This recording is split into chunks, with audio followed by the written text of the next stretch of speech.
Hello everyone, before we begin today's video, I need your help. You ugly black bitch. We've noticed that the channel is losing traction, and subscribing is one of the best ways you can help us. It's quick, free, and allows us to continue bringing you great content. Your support means everything. Do anything right? Hold the glass. Let's keep this channel growing collectively. This is hilarious. Where are you watching from? Drop your city or country in the comments below. Thank you very much. Now, let's get back to the story. What a pathetic fool. The words slice through the ballroom like broken glass. Crystal chandeliers burn overhead, pouring gold light over a sea of tuxedos and evening gowns. Champagne flutes clink, violins whisper in the background, and somewhere near the center of the room, a small circle of rich laughter swells and bursts. On the far left of that picture, she stands alone. A black woman in a deep navy suit, shoulders squared, posture straight as a blade. Her hair is pulled back, earrings catching the light with every tiny movement. On any other night, Amara Cole would blend perfectly into the world of power she belongs in. Tonight, there's a dark red stain blooming across her lapel.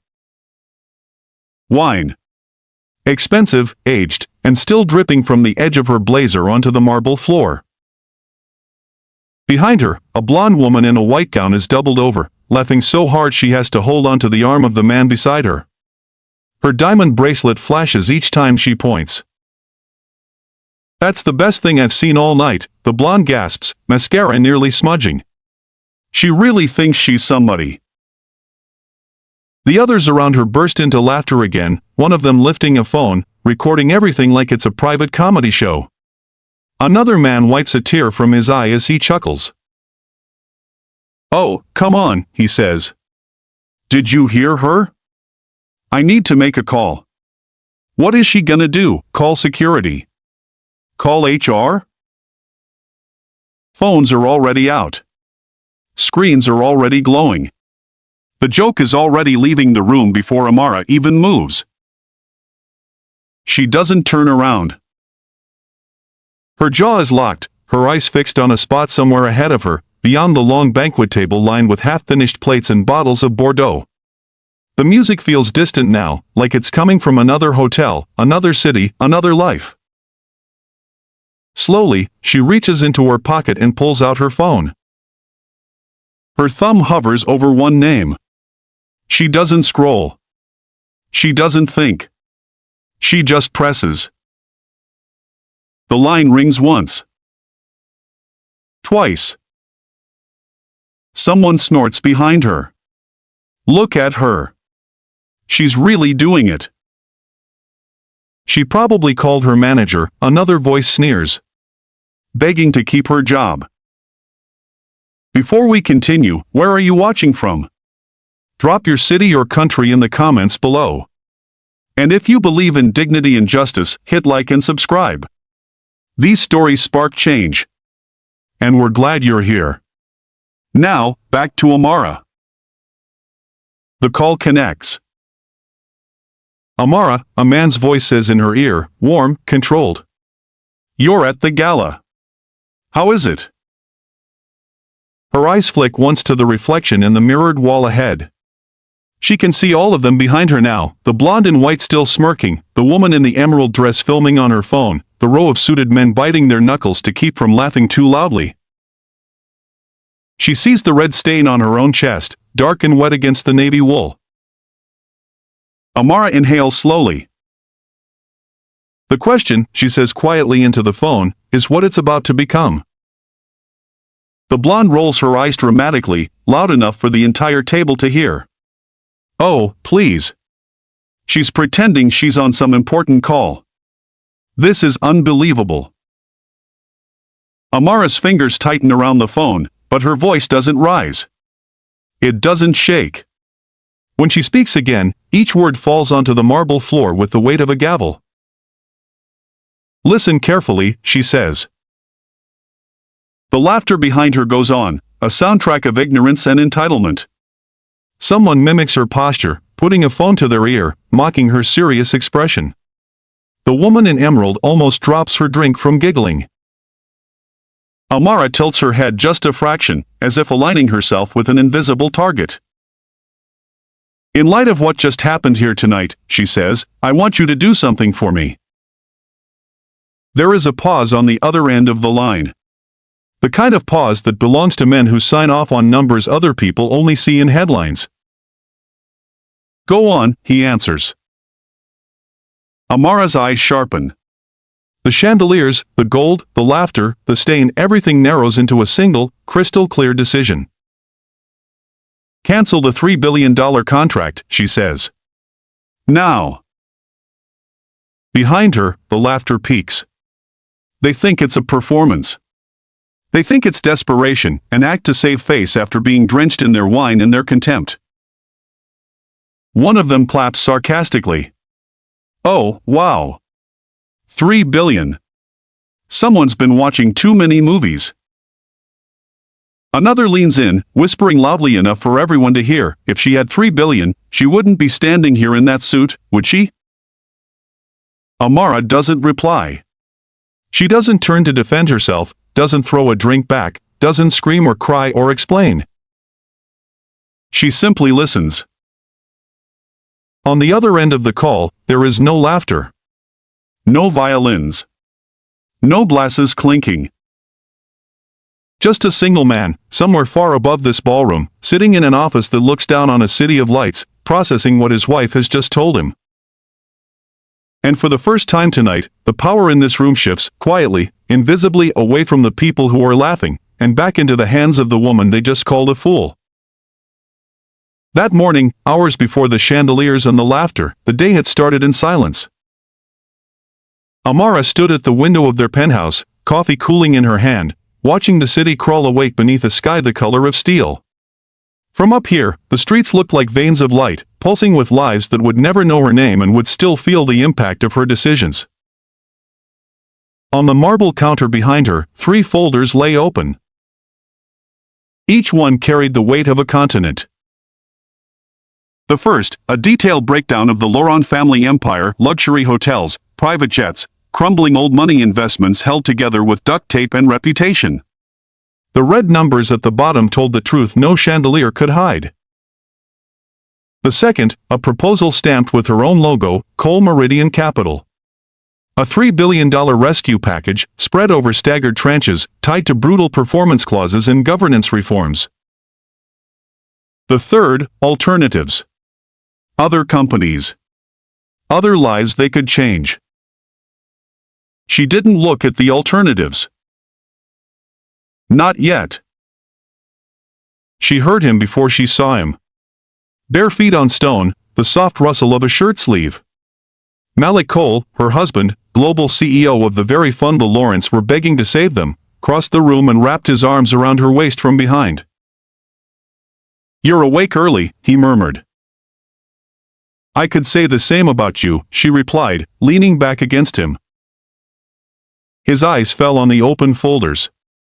Still not sure? Amara nodded toward the Laurent file. On paper, it makes sense. The assets are strong. The debt is ugly but fixable. We save them, we make a profit, we keep thousands of employees from losing their jobs. And off paper, he asked. She hesitated, searching for a word big enough to hold her unease. Off paper. I don't know if I trust them. Malik walked around to face her, leaning against the counter, arms folded.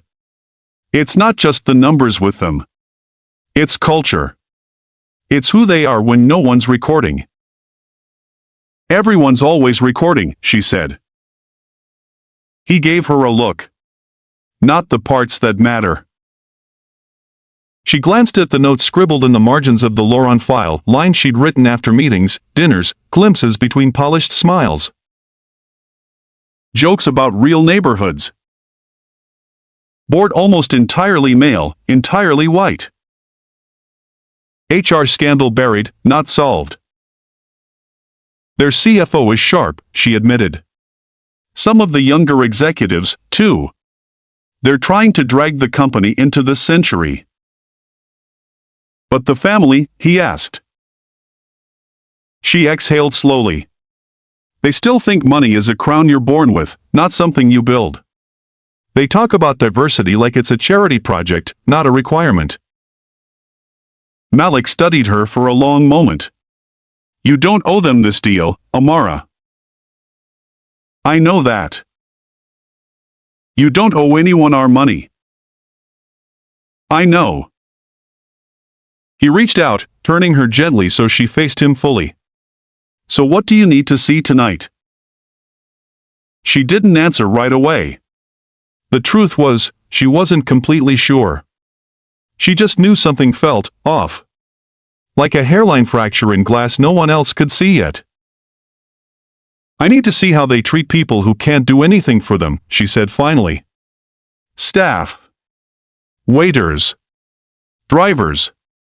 The ones they think don't matter. Malik nodded once, as if he'd been waiting for exactly that answer.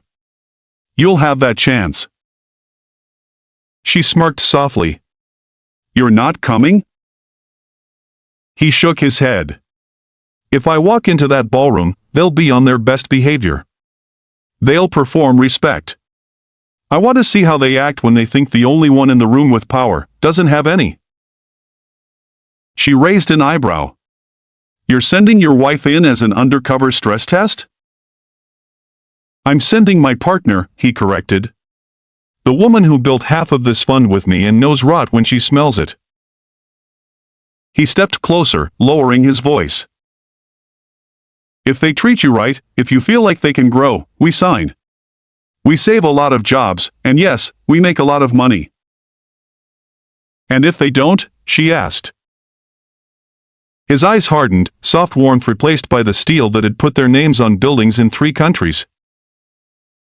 If they don't, he said, you call me. And we walk. Her fingers traced the edge of the Loron file. 3 billion is a big number to walk away from. Our dignity is bigger, he said simply. And our reputation is worth more than any bailout. People watch how we choose partners. That's how we keep leverage.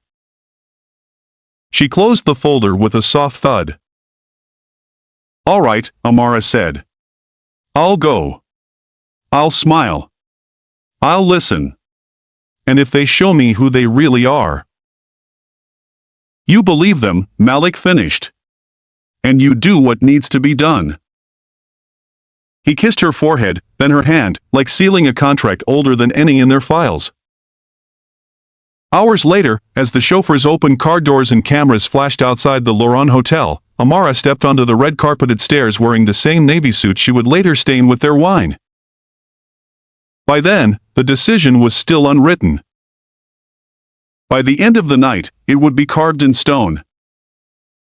The car door opened to a wall of light and noise. Flashbulbs popped in staccato bursts, cameras clicking like insects around the red-carpeted entrance of the Loron Hotel. A cluster of photographers lined the rope, calling out names, chasing familiar faces. None of them called hers. Amara stepped out of the black sedan, one heel finding the edge of the carpet with practiced precision. The navy suit she'd chosen was sharp but understated, the cut expensive in a way only people in her world could recognize.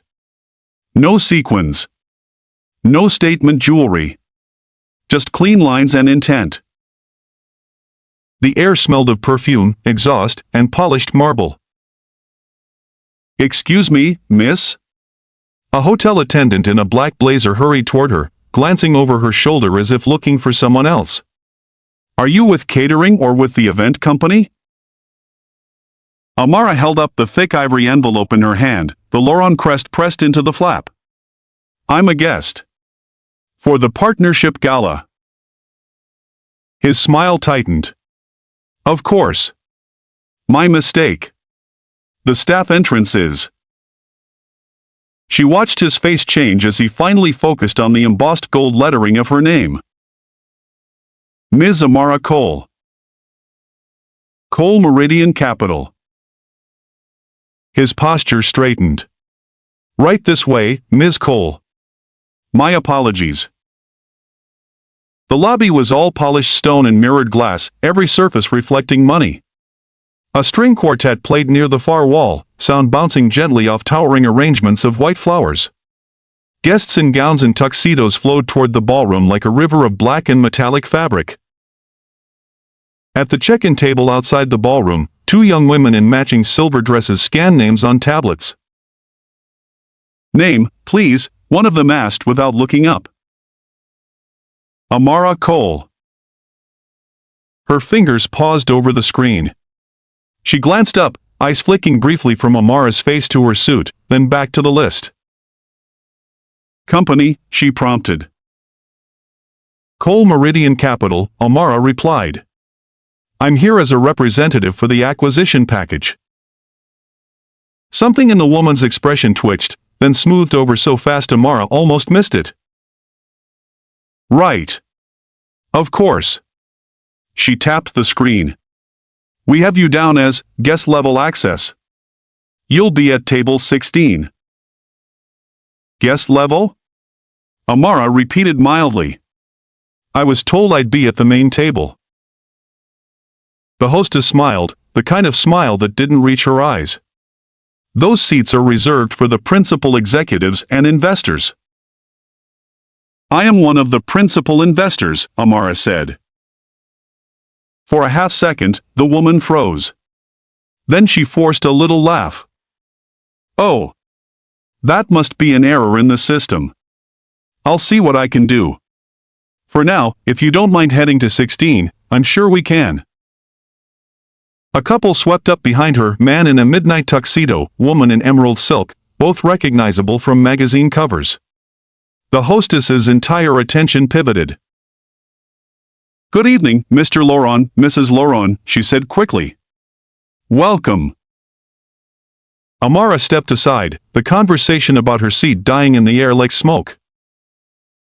The man, Charles Laurent, the public face of the family, barely glanced at her as he passed, already leaning toward the hostess to ask about the press conference tomorrow. The woman in emerald, his sister, Amara remembered from a briefing, looked Amara up and down with clinical curiosity, as if trying to decide whether she was someone important or just background. She decided on background. Her gaze slid away. Inside the ballroom, the environment shifted from grand to overwhelming. Crystal chandeliers hung low enough to catch in photographs, tables draped in heavy linen, each centerpiece a small forest of glass and light. Waiters moved in silent patterns, balancing trays of drinks and canapes, weaving between clusters of conversation. "Table 16 is along the side wall, Ms. Cole," a staff member said, gesturing toward the outer ring of tables near the service entrance. From that angle, she would be able to see everything. But almost no one would see her. She took in the room in a single, slow sweep. The Laurent family clustered near the center, radiating practiced glamour. Close to them, tables reserved for board members, senior leadership, a scattering of politicians and celebrities. Then the outer orbit, suppliers, minor partners, friends of the brand. She recognized exactly where they were trying to place her. "Actually," Amara said softly, "I'd like to walk around for a bit first." The staffer nodded and drifted away. As she moved through the room, she listened. Not just to words, but to tone. "They're bringing in outside money, finally.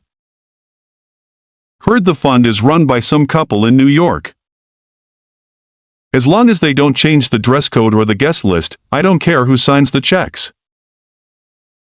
At one of the high tables near the bar, a trio of men in tuxedos were laughing. "I'm telling you," one of them said, "they'll find some diversity face to stand in front of the cameras and call it transformation."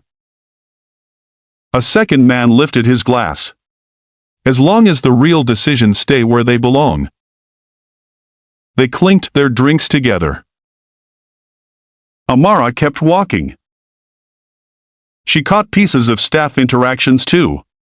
A waiter bumped slightly into a guest, and the guest snapped, "Watch it," without looking at his face.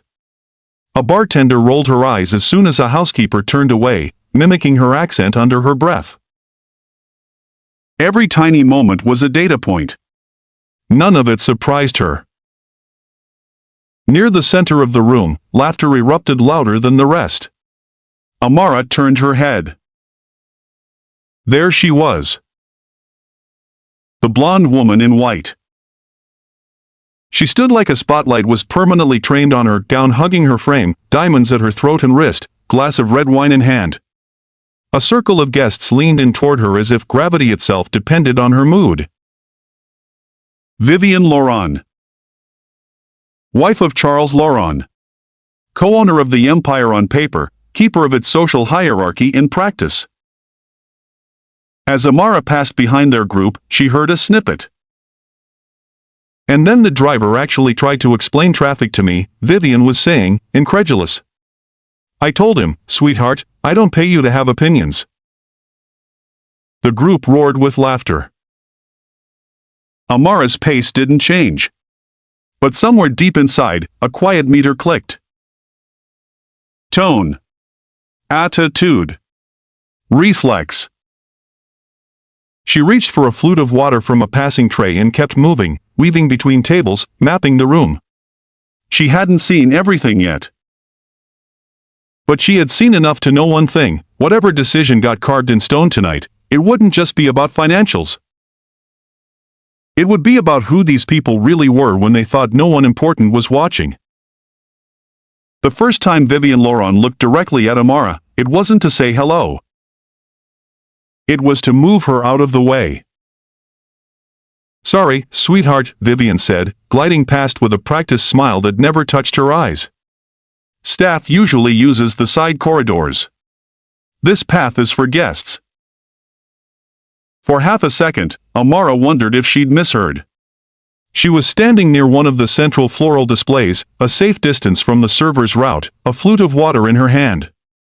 No tray. No name tag.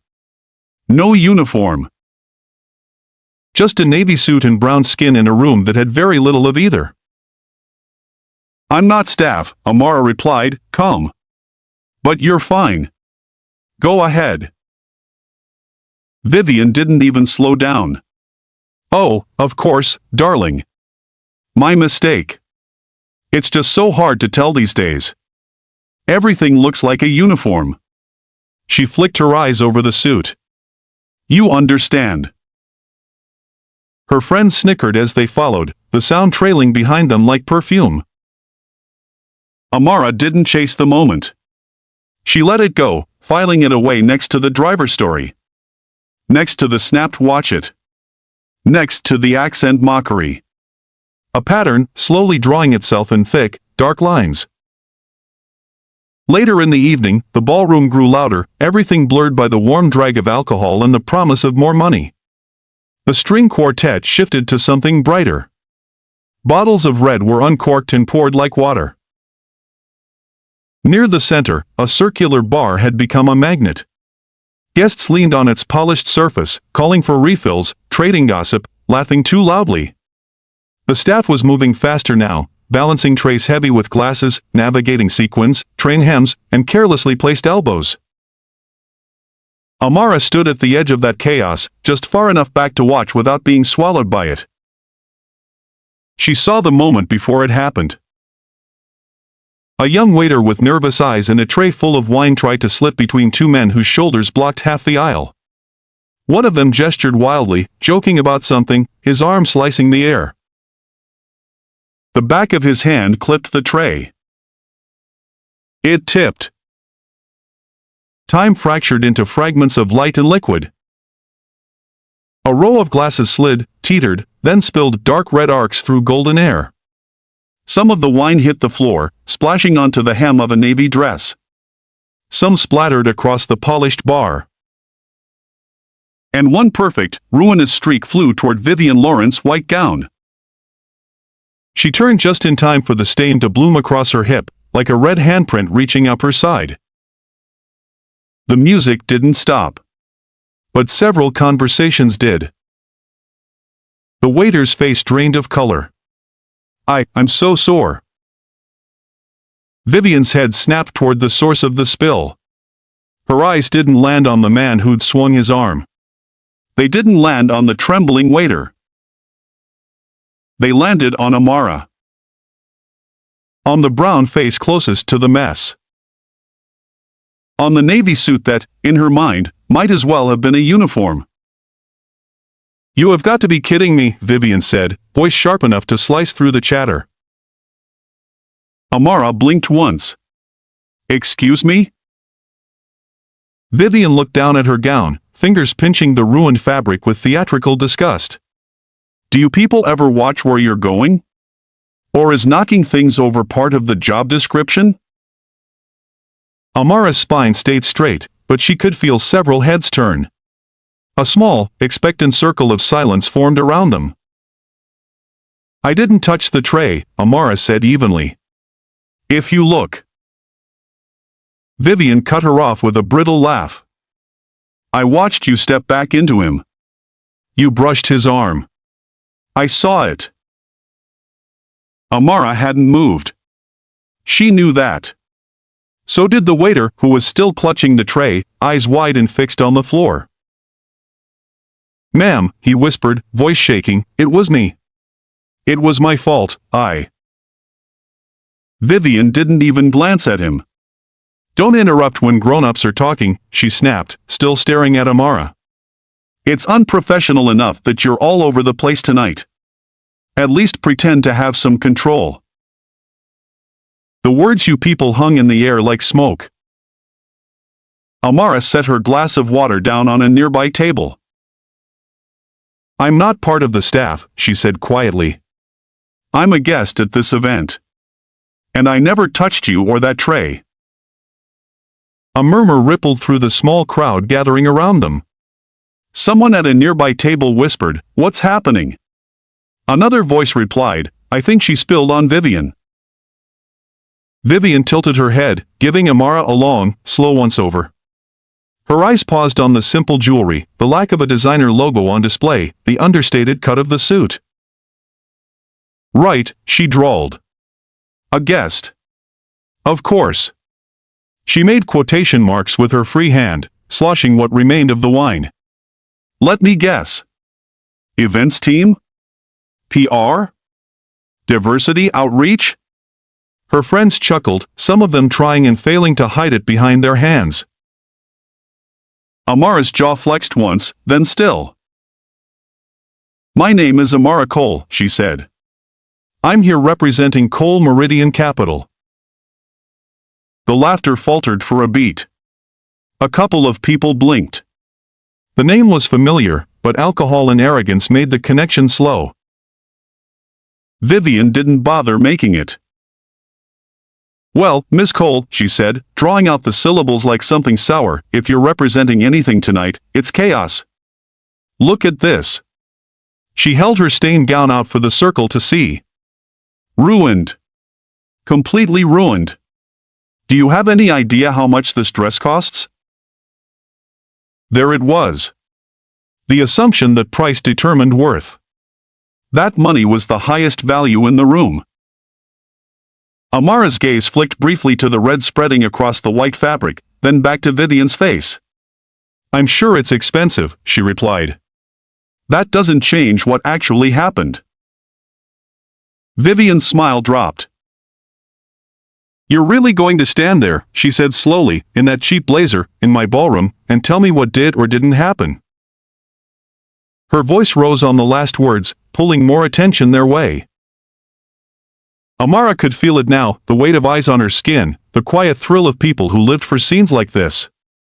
She saw the waiter shrinking into himself, shoulders rounded, saw the man who'd hit the tray suddenly fascinated by his drink. No one was going to step in. Of course they weren't. Amara exhaled once, a breath that barely moved her chest. "Ma'am," she said, keeping her tone level, "I'm not going to argue with you. But I won't accept blame for something I didn't do." The line was simple. Firm. Final. Vivian stared at her for one long, dangerous heartbeat. Then she laughed. It was a harsh, humorless sound. "Oh, I think you will," she said. Her fingers tightened around the stem of the glass. The circle drew in closer. Red liquid caught the chandelier light as she lifted her hand. The glass moved faster than anyone expected. Vivian's wrist snapped forward in a sharp, practiced flick, and the wine left the crystal in a clean, vicious arc.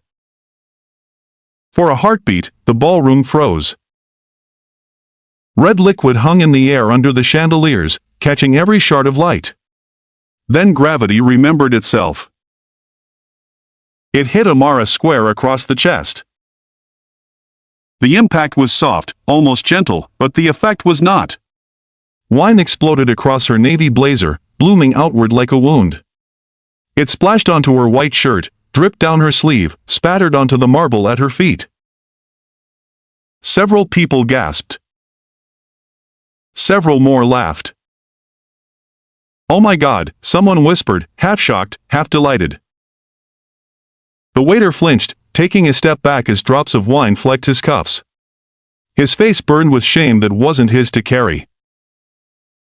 Vivian lowered the empty glass, lips curled. "There," she said, voice ringing out over the music. "Now you have something real to clean up." The small crowd around them stirred, excitement and discomfort twisting together. A man near the bar lifted his phone a little higher, recording openly now. A woman covered her mouth with her hand, eyes wide, not enough to intervene, just enough to witness. Amara didn't move. The liquid was cold at first, then warm against her skin as it soaked through the fabric. She watched a single drop slide off the edge of her lapel and fall, landing next to the toe of her heel like a period at the end of a sentence. No one rushed to hand her a napkin. No one offered their jacket. They watched instead. "What a pathetic fool," Vivian said, shaking her head as though genuinely disappointed. "You people beg for opportunities and then prove, every single time, that you don't belong in rooms like this." The words landed harder than the wine. The phrase "you people" floated above them all, ugly and naked in the chandelier light. Amara felt heat rise up the back of her neck, not from humiliation, but from a steady, controlled anger that she'd learned long ago how to lock behind her ribs. The waiter finally found his voice. "Ma'am, please, it really was M." Vivian snapped her fingers once, hard, without looking at him. The sound cut him off like a slap. "I am not talking to you," she said. "Go get someone who can actually fix this.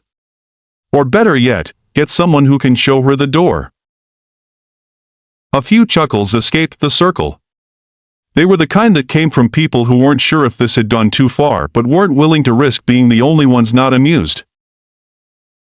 Amara's gaze swept the faces around her, the man who'd knocked the tray still hiding behind his glass, the woman in emerald pretending not to see the fear in the waiter's eyes, the older board member who looked like he wanted to speak and chose not to. Their silence was an answer all by itself.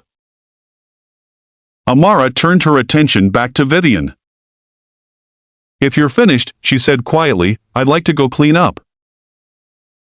Vivian arched a brow, incredulous. "Finished? You ruined my dress. You disrupted my event. You embarrassed my staff. And now you want to just walk away?" "I didn't ruin your dress," Amara replied, voice steady. "But you're right about one thing." Vivian's eyes narrowed. "Oh? And what's that?" "You have embarrassed your staff," Amara said, glancing at the trembling waiter. "Thoroughly." There was a beat of stillness. Someone sucked in a breath. It wasn't a raised voice. It wasn't an insult. But it was a line drawn in ink, not pencil. Vivian laughed, high and brittle, as if the idea someone had spoken back to her was the punchline to a fantastic joke. "You really don't get it, do you?" she said. "You are replaceable. People like you are always replaceable. Do you think anyone here is going to remember your name tomorrow?" Amara studied her for a moment, taking in the flawless makeup, the glittering diamonds, the red stain crawling slowly up the white silk. She almost answered. She almost told her exactly who she was, exactly how many signatures she controlled, exactly how many families' livelihoods were tied to decisions she could make with a single call. Almost. Instead, she inhaled once, slow and measured, feeling the air fill her lungs and leave again, carrying the moment's sting with it. "No," Amara said softly. "I don't think you'll remember my name." Vivian smirked, victorious. "Exactly." "But," Amara added, eyes sharpening just a fraction, "you will remember what I do next." The smirk faltered, confused, as if the words didn't quite fit into the script Vivian had been reciting her entire life. Amara took a step back, away from the circle, away from the stain on the floor and the cell phones and the cloying smell of expensive wine and old entitlement. No one tried to stop her. No one apologized. No one called after her to say they'd seen what really happened. She walked past their manicured hands in careful laughter, past the polished bar and the mountain of glassware, past a pair of staff members who stopped mid-conversation to stare at the mess drying on her suit. As she moved, the sound in the room rushed back, music, chatter, coming lead voices. The moment was already being swallowed by the night, reduced to something people would retell as a funny story over brunch. She reached the edge of the ballroom, near a tall mirrored panel and a narrow console table lined with candles. From here, she could still see the reflection of Vivian gesturing animatedly, reliving the disaster for her friends, fingers tracing the outline of the stain like a war wound. Amara watched her reflection for a heartbeat. Then she looked at her own. The navy suit. The red blotch. The set of her jaw. This was the test. Not of their numbers. Not of their projections. Of their character. She knew the answer now. Amara slid a hand into her pocket and felt the familiar weight of her phone against her fingers. The decision in her mind clicked into place, sharp and clean. She didn't need to rehearse what she was about to say. She'd known the words the moment the wine left Vivian Lawrence's glass. On the other side of the city, the night looked different. From the 45th floor, the streets were just lines of light under glass, traffic flowing like data across a screen. Inside, the conference room was all steel and order, long table, dark wood, a wall of windows reflecting the people seated with their laptops open and their backs straight.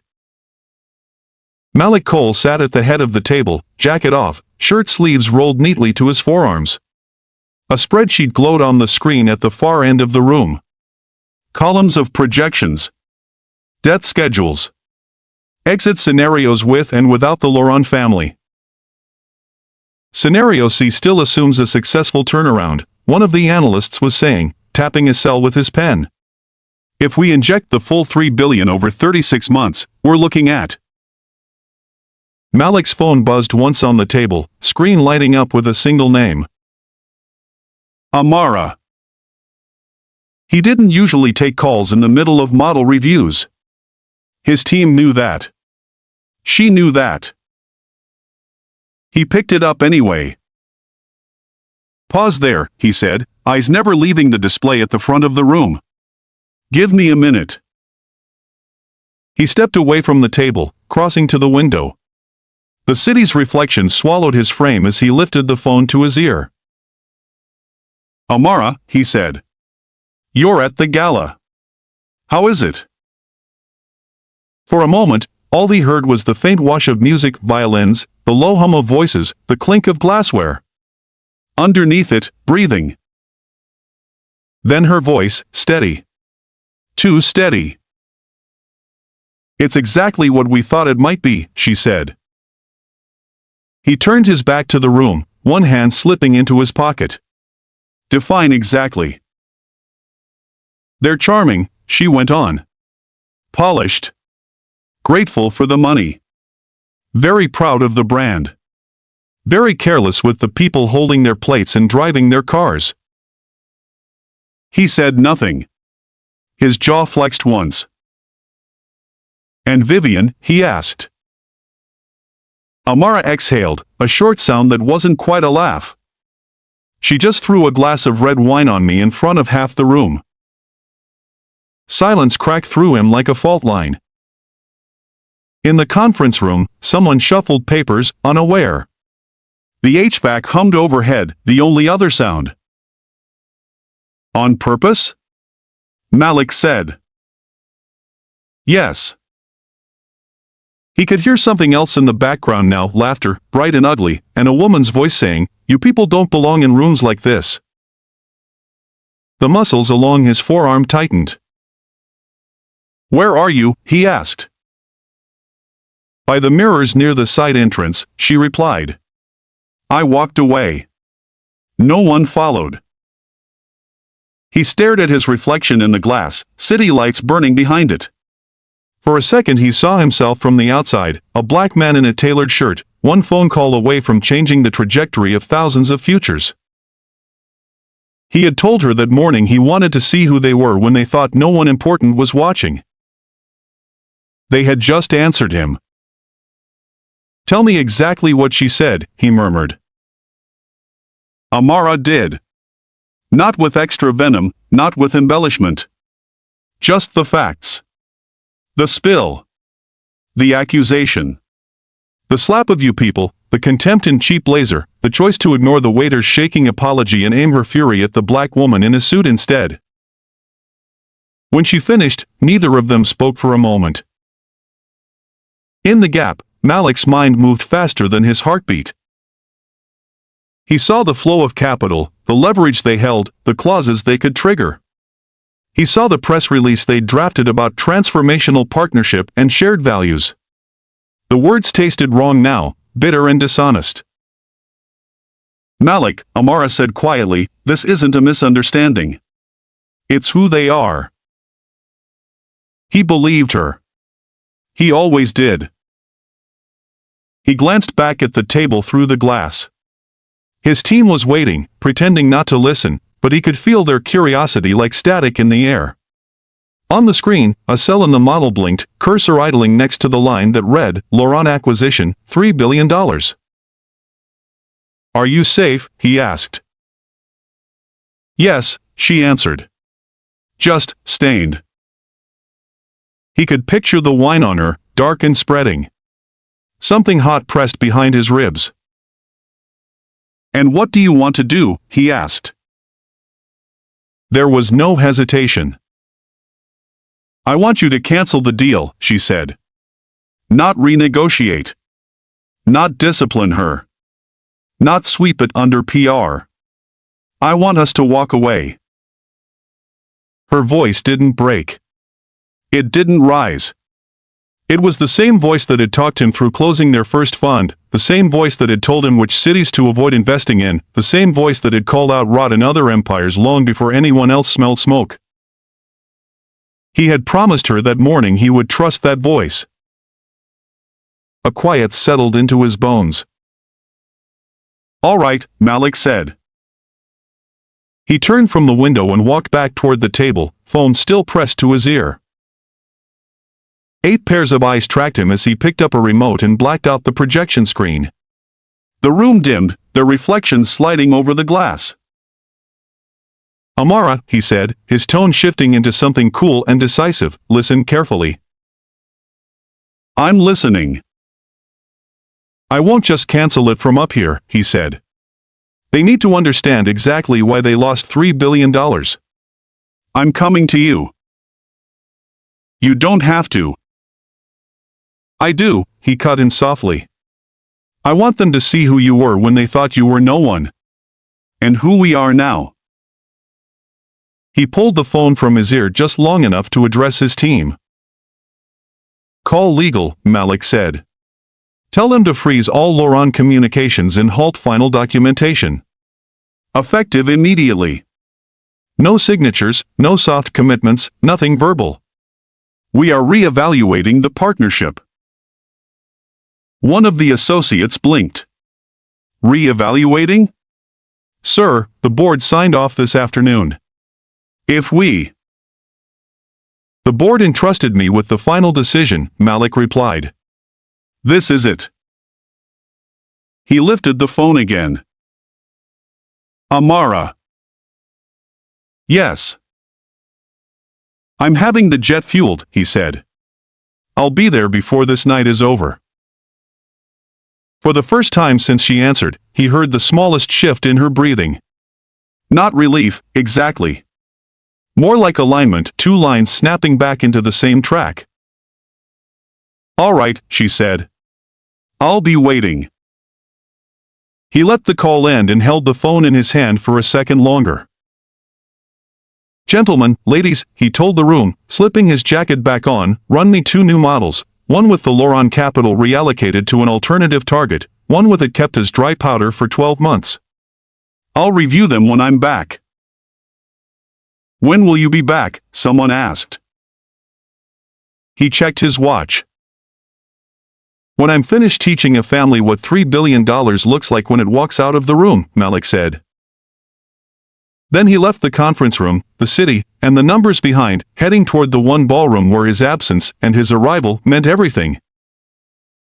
By the time Malik walked into the Lauron ballroom, the night had settled into that lazy, drunken glow where people thought consequences moved slower than they did.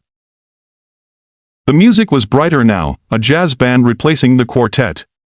Laughter rolled across the room in waves, thicker, sloppier. The red stain on Vivian Lauren's gown had faded from outrage to anecdote.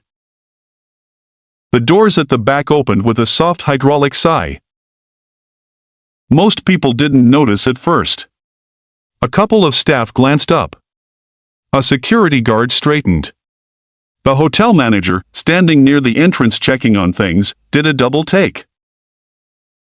Mr. Cole, he blurted before he caught himself. We weren't told, welcome, sir. Malik gave him a brief nod, eyes already sweeping the room. From the threshold, he took in everything in a single pass, the arrangement of tables, the clustering of expensive fabric and smug faces near the center, the bar, the service doors, the exits. And then he saw her. Amara stood near the mirrored wall at the side of the ballroom, partially in shadow, one hand resting lightly on the console table. In the glass, her reflection wore a suit stained dark across the chest, the red mark now nearly black. As he started toward her, conversations along his path dipped, then faltered. A few people recognized him immediately, recognition flaring in their eyes like struck matches. Is that? I think that's Malik Cole. From Cole Meridian. The name moved faster than he did, leaping from mouth to mouth, threading through the fabric of the room. At the main table, Charles Lauron looked up from a conversation with a politician, his smile freezing in place. Vivian followed his gaze, frowning at the sudden shift in attention. Her eyes tracked the line of suits and sequins until they landed on Malik's face. She didn't recognize him. Not yet. He reached Amara without rushing, as if this were any other room, any other evening. For a heartbeat, he said nothing. He just looked at her, taking in the set of her shoulders, the calm in her eyes, the dried wine on her blazer. Then, in full view of anyone paying attention, he lifted a hand and gently brushed a thumb along the edge of the stain, as if confirming it was real. The gesture was small. It detonated. A murmur rippled outward. People turned fully now, chairs scraping, conversations pausing mid-sentence. Across the room, a director on the Lauron board swore softly under his breath. You came, Amara said, voice low enough for only him and the mirrors to hear. I told you I would, Malik replied. His hand dropped to her elbow, not possessive, just present. A simple, undeniable claim, she is not alone. Charles recovered first. Years of public relations snapped into place like armor. He stood, plastering on a grin. Mr. Cole, he called, already moving around the table. What an unexpected honor. We weren't told you'd be joining us tonight. Now Vivian's brain caught up with her eyes. The name slammed into her memory, dragging along every briefing, every deck, every article she'd skimmed about the mysterious couple behind the fund. Her fingers tightened around her wineglass. She thanked God it was empty. Malik turned slightly, angling his body so that Amara remained at his side. "Charles," he acknowledged, voice smooth but cool.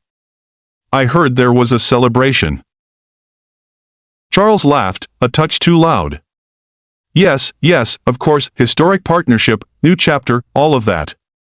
We're thrilled to have you both here." He shot a quick, searching glance at Amara's blazer, the stain, the tension in the air. "Though I wasn't aware you knew each other." Malik's eyes didn't leave his face. "Charles," he said, "this is my wife, Amara Cole." The room seemed to inhale all at once. Wife. The word landed with the weight of a second revelation. Not just a representative. Not just someone from the fund. The woman many of them had dismissed as staff, as background, as you people. His wife. Amara inclined her head in a small, measured nod. "We've met some of your guests," she said. The hotel lights suddenly felt harsher. The chandeliers too bright. Every stain, every misstep thrown into sharp relief. Vivian forced a smile and stepped forward, her white gown slicing through the crowd. "Mr. Cole," she said, reaching out a hand, "this is such a pleasure. I wish we'd known you were coming, we would have arranged a proper welcome." Malik looked down at her extended hand, then up at the faint red shadow on her dress. His gaze moved between that and the matching stain on Amara's suit.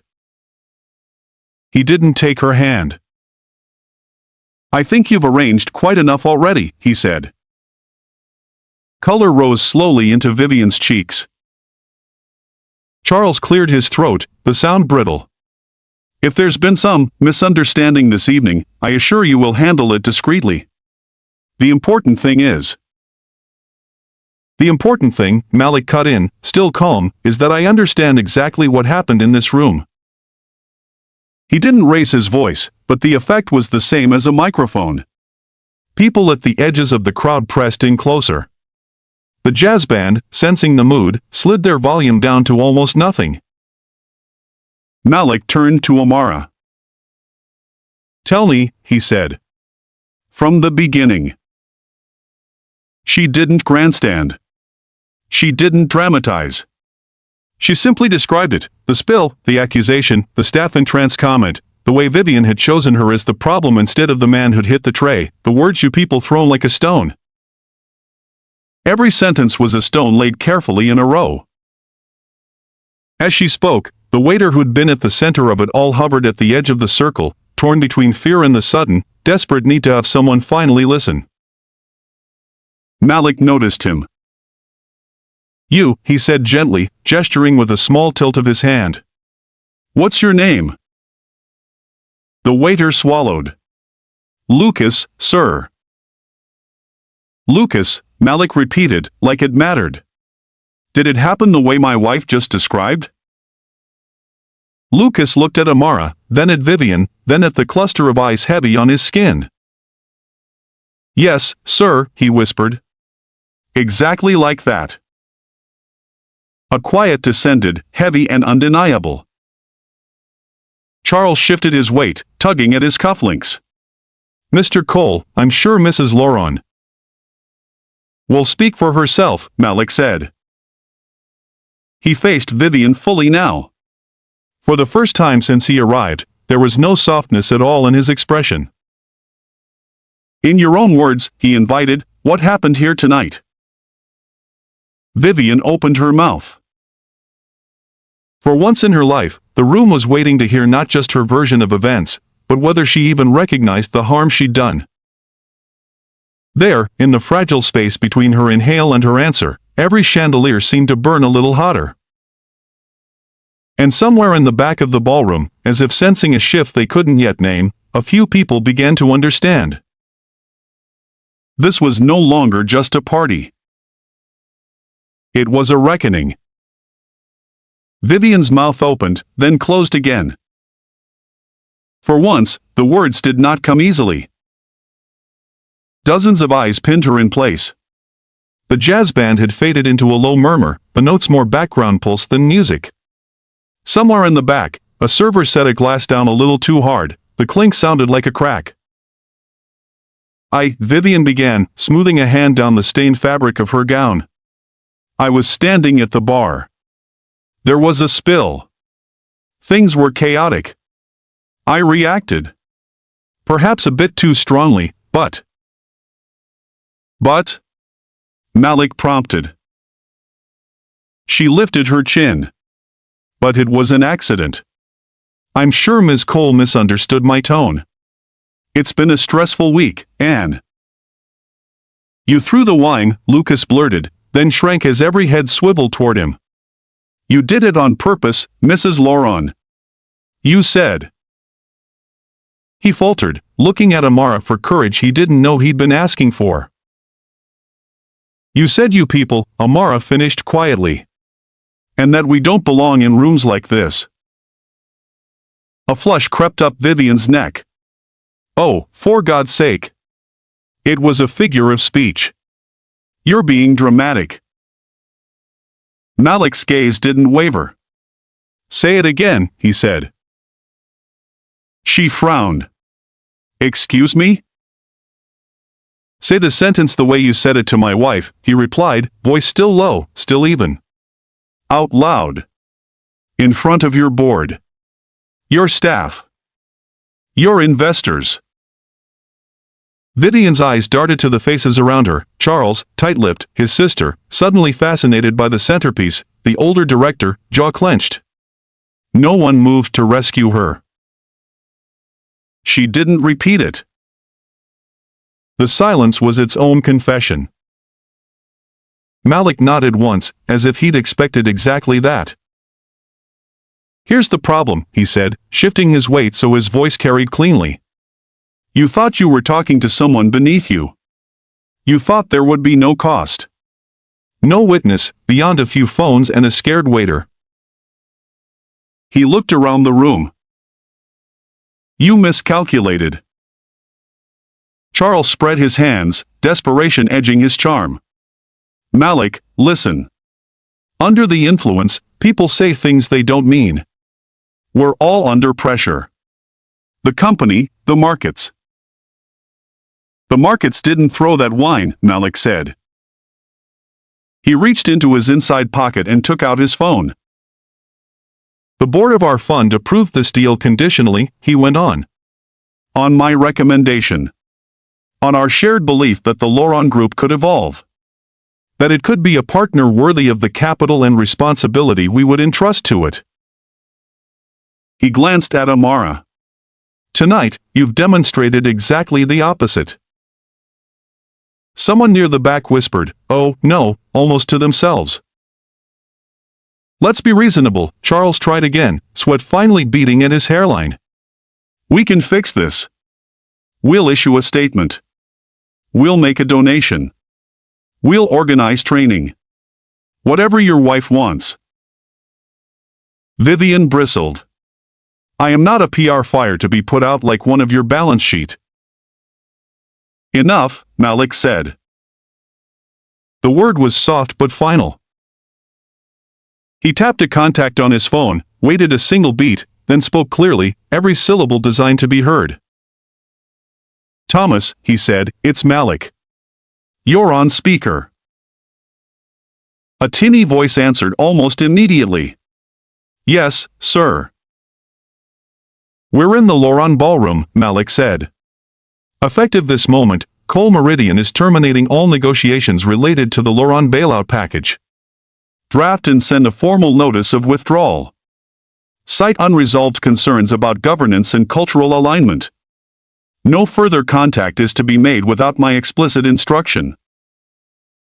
On the other end of the line, there was a stunned pause. Understood, Thomas said slowly.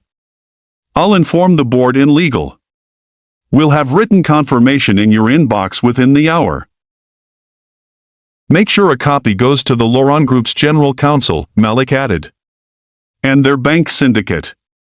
They'll need to update their expectations. Yes, sir. He ended the call.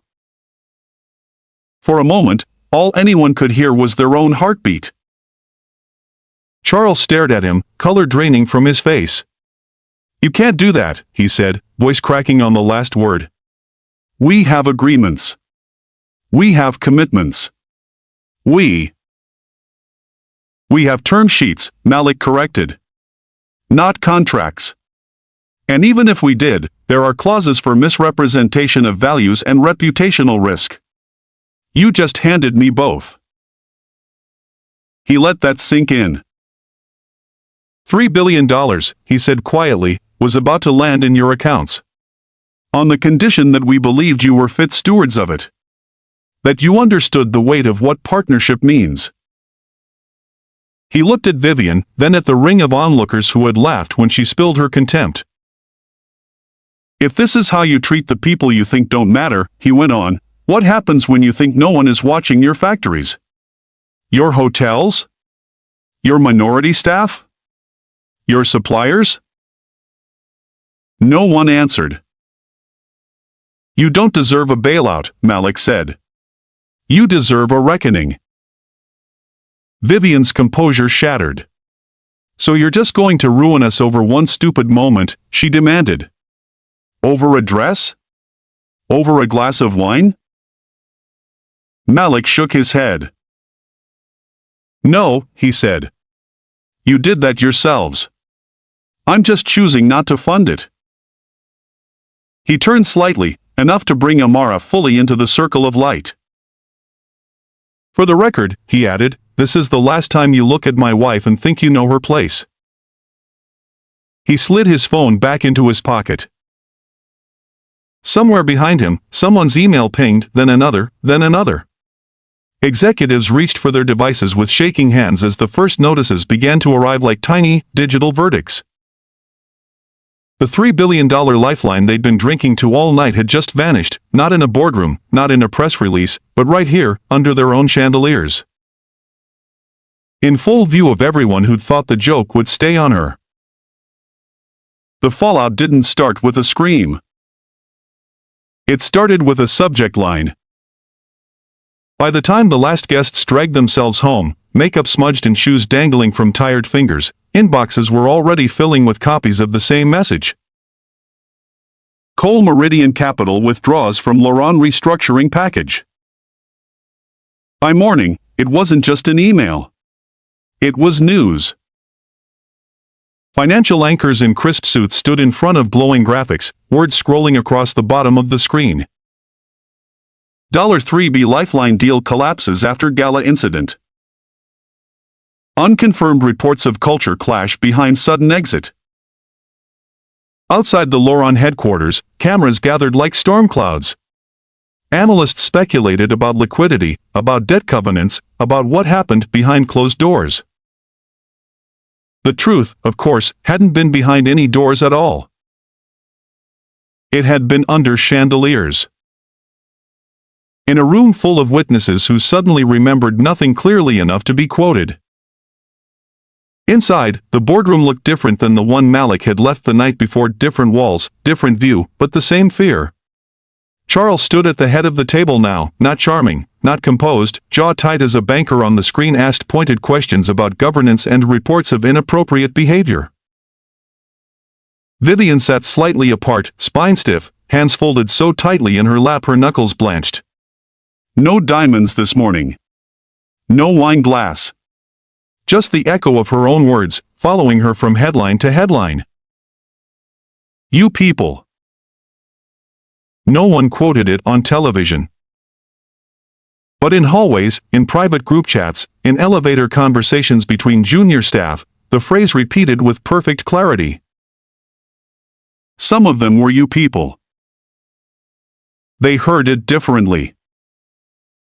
A week later, a terse announcement circulated. Mrs. Vivian Laurent would be stepping back from public-facing responsibilities to focus on family. It didn't say why. It didn't say what she'd done. The people who'd been in the ballroom didn't need the memo. Across the city, in a quieter office wrapped in glass and morning light, Malik and Amara sat at a table that had never hosted a chandelier, reviewing a revised allocation chart. Option A. Malik tapped a line. We distribute 1.5 across 3 regional infrastructure funds with strong governance records. Option B. Amara slid another sheet forward. We take the full 3 and split it half into companies led by founders from underrepresented communities, half into community credit pools. Smaller returns on paper. Bigger impact where it counts. He watched her as she spoke, as she pointed to numbers that meant factories and clinics and scholarships, not just yield. Your call, he said. She looked at the columns for a long moment. The night at the hotel felt both very far away and pressed into the fabric of her blazer, even though this one was clean. They wanted us to rescue a name, she said quietly. I'd rather help build futures. She circled option B in blue ink. Done. He smiled, the small, rare one that never made it into magazines. You know this means we'll spend months explaining to other people why we walked away. They'll ask, she agreed. Some will understand. Some won't. And you? I'll sleep, she said. That's enough. Later that month, at a different hotel in a different city, Amara stood in another ballroom. Less gold. Less ego. More handshakes that reached the eyes they belonged to. During a break between panels, as people drifted toward coffee urns and pastries, a young man in a black server's vest approached her, stopping a respectful distance away. Miss Cole, he asked, nervous. She turned. Yes. He glanced around, then lowered his voice. I saw the article. About the deal. About what happened at that other place. I work nights there sometimes. Lucas. She remembered the name. She'd heard Malik say it like a promise. Lucas, she repeated. He swallowed. I just wanted to say, thank you. People like that, they do things and nothing ever happens. It's just a story we tell each other in the staff room. But this time. He hesitated, searching for the words. This time, they actually lost something, he finished. Because of how they treated us. Amara studied him, tired eyes, calloused hands, a small burn mark near his wrist where a tray must have slipped once. We didn't do it to play hero, she said. We did it because partnering with them would have made us complicit. I know, he said quickly. I just wanted you to know it mattered. To us.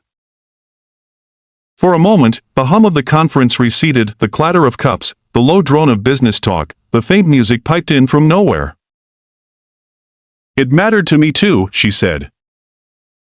He smiled, a little relieved, and went back to refilling cups no one would remember he'd poured.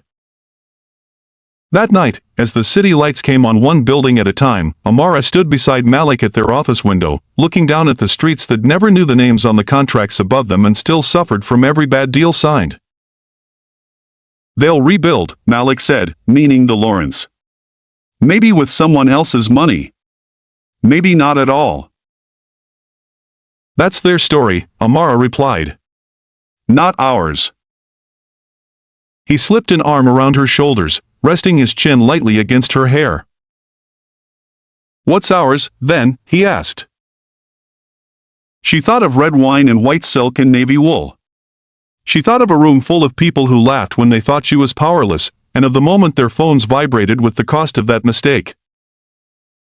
She thought of Lucas, and of every nameless server, driver, cleaner who'd ever bitten their tongue to keep a job. Ours, she said slowly, is knowing that walking away is sometimes the most powerful thing you can do. Especially when they think you won't. He nodded. Outside, the city kept moving, unaware of the one deal that hadn't gone through and all the quiet, better ones that would. In a world obsessed with the size of the check, Two black CEOs had chosen something else as their measure. Not just what their money could save, but what their dignity refused to buy.